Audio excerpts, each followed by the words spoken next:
A very successful method for catching carp, and one that we say used a great deal, is PVA bags. I want to run through a couple of different methods. It's a method I use myself, and Samantha, one of our consultants, is going to show us her method as well.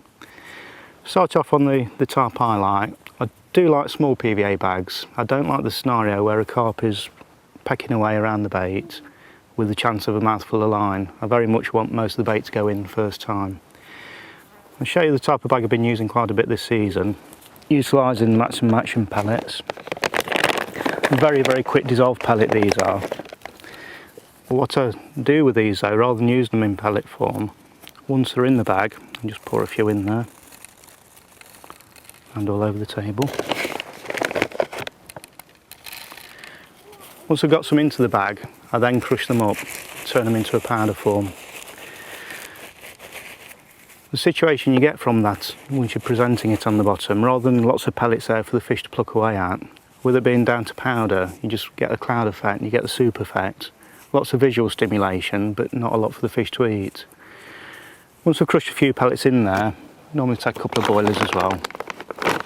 And very often have a couple of full ones, and I'll also break a couple up.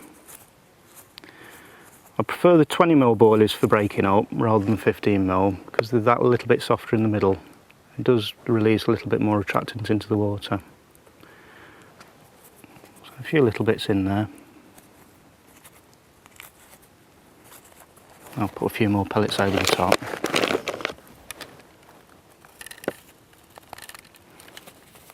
Again, just crush them together. Break down very, very quick they do. And straight into the powder effect. Right, I'll drop the lead in next. I do try and keep the lead to one side of the bag. You see a lot of people bury the lead right in the middle of the bag, but keeping it to one side, you know that once that goes into water, the heavy side is always going to go down first. So I know by wherever I put the hook link, I'm not going to be trapping it underneath the lead. You see people trying to get the bags really tight at this stage. I don't bother. Once it's in there, just screw the top round and a little bit of PVA tape. Just tie it off at the top.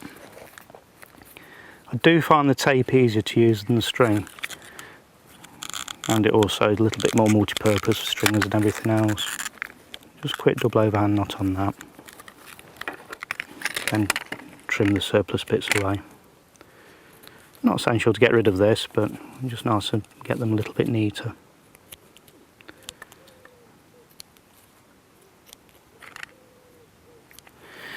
Right, with the bag still being relatively loose, you can get the lead fall away from that very quick and the whole lot start floating around.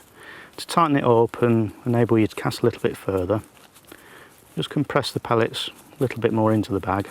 Quick lick of the corner and stick it round and down into place. Doing it this way, you can make the bag whatever shape you want. Just tease it down again. Just a little bit of moisture, not a lot obviously. And stick it over.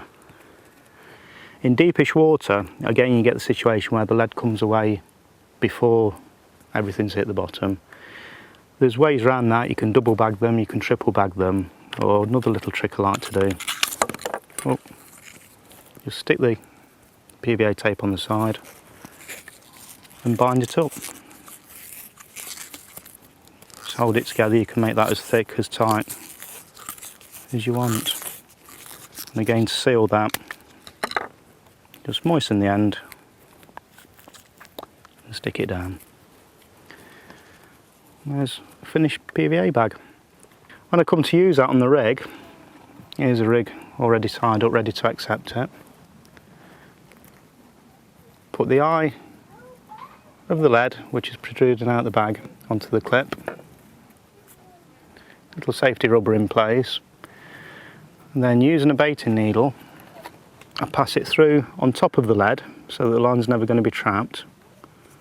Tease it through there. The needle's hit a boilie there, so just juggle it about so you know you're only going through pellet. Out the other side, then pull the link into it.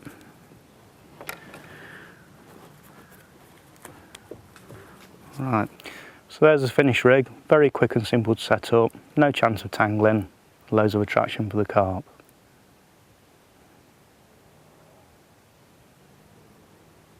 You notice on there I've not got leg core on there or tubing. Because there's nothing wrapping around to tangle, it doesn't need to be there. I've seen comments in the past about if you don't use tubing you fetch scales off fish. We don't use tubing when we're floater fishing. Very often floater fishing use 6-foot nylon hook links. It's not really an issue, that one.